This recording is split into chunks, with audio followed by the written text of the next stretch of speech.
12:37 a.m., Watford, Hertfordshire. Clear sky, quiet street. Michelle, 23, and Diana, 24, walk home along Vicarage Road.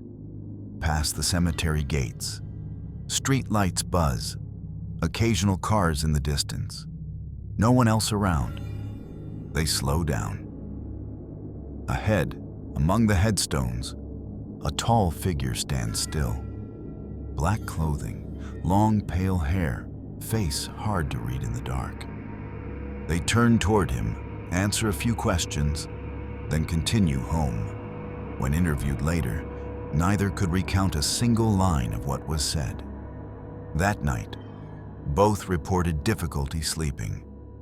In the days that followed, they described recurring nightmares and a persistent feeling of unease. For them, the encounter at Vicarage Road did not end at the cemetery. This was the beginning of what would later be called the Watford Vampire case. After this incident, similar accounts began to appear in Watford. Several residents described brief encounters with the same figure. Tall, pale, dressed in black, long white hair. Conversations that could not be recalled afterwards, and recurring nightmares in the days that followed. Soon after, another resident came forward with his own account. His name was Ben. In late November 2022, he left the Red Lion pub in Watford just after midnight. Walking past Vicarage Road Cemetery, he saw a tall man, around 6'4", with long white hair. The stranger appeared to be in his 30s or 40s, dressed entirely in black, with extremely pale skin. He later reported that simply looking at the man gave him an uneasy feeling. When he tried to take a photograph, his phone malfunctioned. The camera refused to focus. For the next 12 days, he struggled with sleep and described recurring bad dreams featuring the same figure. An image was uploaded to social media, but it was out of focus.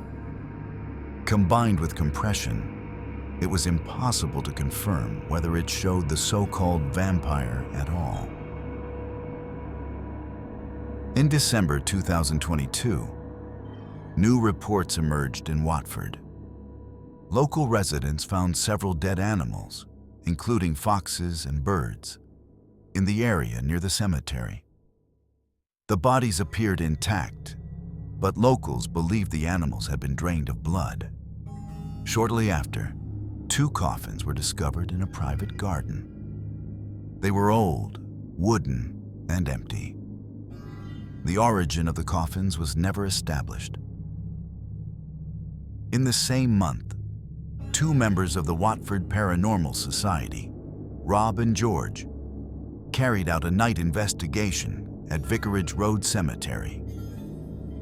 They reported unusual conditions. Electronic devices malfunctioned. Batteries drained faster than expected. Both men described a persistent sense of being watched. During the investigation, they claimed to have seen a tall, pale figure in the distance. One of them managed to take a photograph.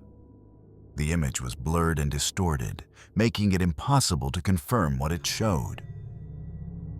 In September 2024, a 22-year-old woman from Watford, posting under the name Claire, described her experience on Reddit. I'm 22 from Watford, and I met this guy at a pub. He had long white blonde hair, a slightly pointed nose, and looked like a guy in his early 30s. His voice was smooth and hypnotic, with some sort of European accent. I remember that he never mentioned his name, but at that time I didn't really think about it. We spoke for some time, but I don't remember even a single topic we discussed. That night, I dreamt of him along dark corridors with whispering voices. Everything so vivid. I woke up with an overwhelming desire to take a walk, and by evening, I found myself at the cemetery on Vicarage Road. It was dark, but not cold, and somehow I felt compelled to go there, like I was being drawn in. As I walked through the cemetery, he appeared again. He stood there as if standing in a cemetery at midnight was the most normal thing in the world. The next thing that froze me was his smile, yet for some reason I walked toward him. We talked for a couple of minutes, but once again I have no memory of the conversation. It's all just a blur. After a short while, I got a gut-wrenching feeling that I needed to leave. I made an excuse and walked away. In the same month, another resident named Charlotte shared her experience on the neighborhood platform next door. She reported that, while walking along Blackmore Lane in the early hours, she saw a man with long blonde hair, dressed in black. Charlotte wrote that the man spoke to her with what seemed to be a French accent, but she could not remember the content of the conversation afterwards. Reports of encounters in Watford continued into 2025.